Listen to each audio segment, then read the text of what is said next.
Hey guys, day 81. Let's take care of the usual first. Today's useless fact is insomnia. Okay, here we go. Okay. The art of sleep proved challenging for Vincent van Gogh. He could only sleep by smothering his mattress and pillow with camphor to clear his mind of all his strange thoughts. What is camphor? The Earl of Rosebery, Prime Minister of England 1894 to 1895, was forced to resign from his position due to his chronic insomnia. Well, that sucks. Insomnia is more common among the elderly and women, especially after menopause. And that really sucks.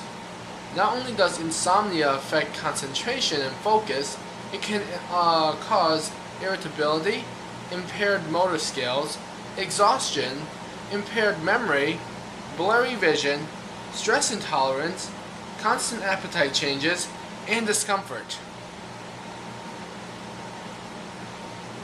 Yeesh.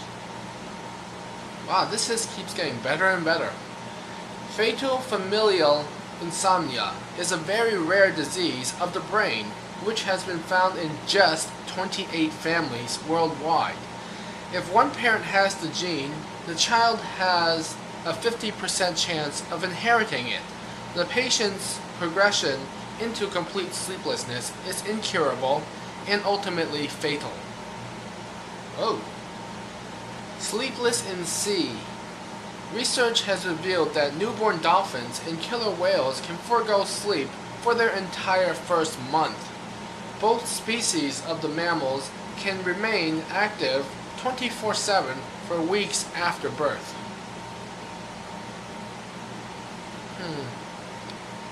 A human being can accomplish a lot if that could happen. Anyway, that's it for today's useless facts. Okay, so as I had said last night, I went out with my friends to go see The Amazing Spider-Man, and so let's see.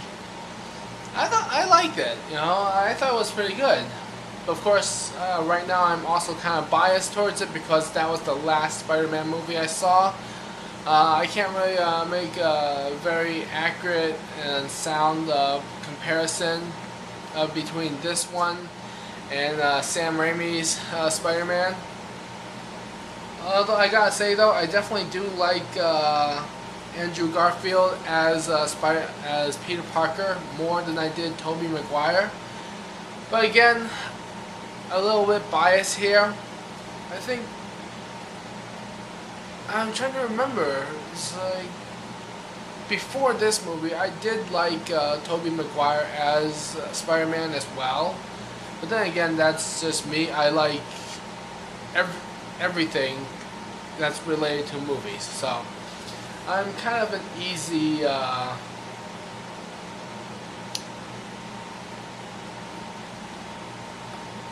easy to please, I guess, is the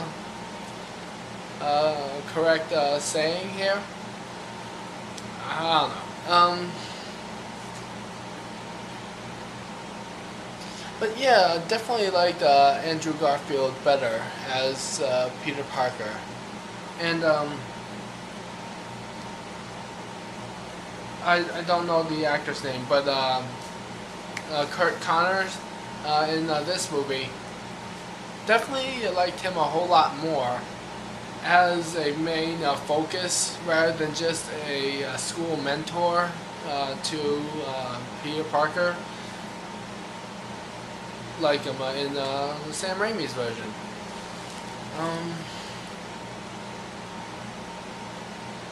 And I did like, and I'm going to somewhat paraphrase behind the trailers as well. They said it's special effects wise, graphic wise, great job. I definitely loved the new suit for Spider-Man, so excellent job to trying to remember the costume designer's name. It's Kim. Can't remember last name, but really love the new suit, the detailing work and everything. You know what I especially loved about this version of Spider-Man though?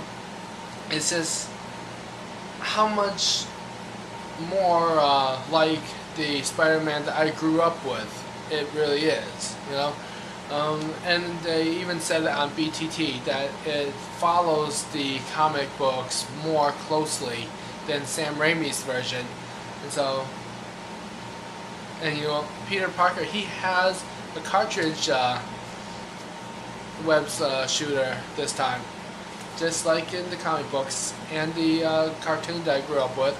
You know, not like producing his own webbing and everything. Like, oh, what's that? Oh yeah, that's right. I got a bug bite last night. Not a spider. Wish it was a radioactive spider, but no, I'm not going to become Spider-Man. Oh, that's interesting. But that was on my elbow's gone. Huh. The bites that were on my back are gone also. Well, that's incredibly fast healing. Anyway, I definitely liked the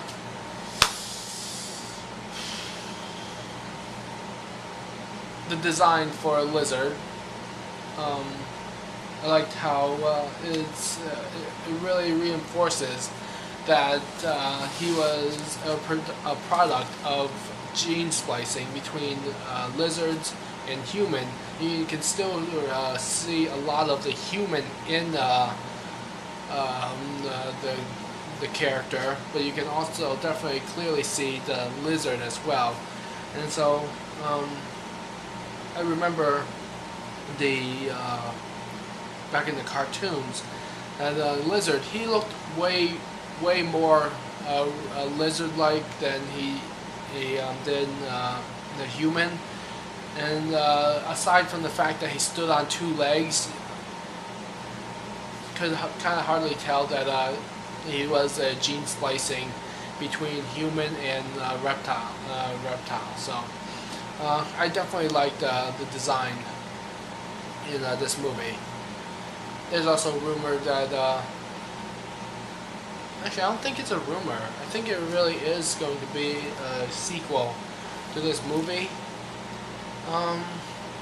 Rumor is that Norman Osborn is going to be in the next movie as, I think, Green Goblin. Although, you know, from what I remember from the cartoon, Norman Osborn is the Hobgoblin, and Green Goblin was Harry Osborn, or I think. And then Sam Raimi's version, Norman became the Green Goblin. So I'm hoping in this new version that Norman is the Hobgoblin and not Green Goblin. Although, who knows? And I kind of have a prediction on how Norman's going to end up becoming like the Goblin, like the same serum that Kurt Connors used to become the Lizard. I'm going to make a prediction here that there's going to be some modification to that serum that's going to allow him to gain all the strengths with, I was about to say without the disfiguration of becoming, without mutating into like a lizard, but now that I think about it, that would make sense on how he will get that like greenish skin tone. Anyway, that's just my quick thoughts on The Amazing Spider-Man. Oh, also, Andrew Garfield's definitely has a more Spider-Man-like build than Tobey Maguire did. And that, like, the classic, the iconic goofball behavior of Spider-Man and all the wise-ass bantering. Yeah. Which was missing from the Sam Raimi's version. It was nice to see that again. So, yeah. And with the Sam Raimi's version, it was just too much, I don't know, it was like too much seriousness and too much emo-ness, I suppose you could say. Whereas with this new one, it brought back some of the humor, some of the lighthearted stuff, still serious, some teenage angst. I don't know, I just thought it was a good mix of a lot of things. Okay, anyway, that's it.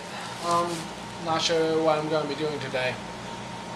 Hopefully something, and not just staying home. Although, actually,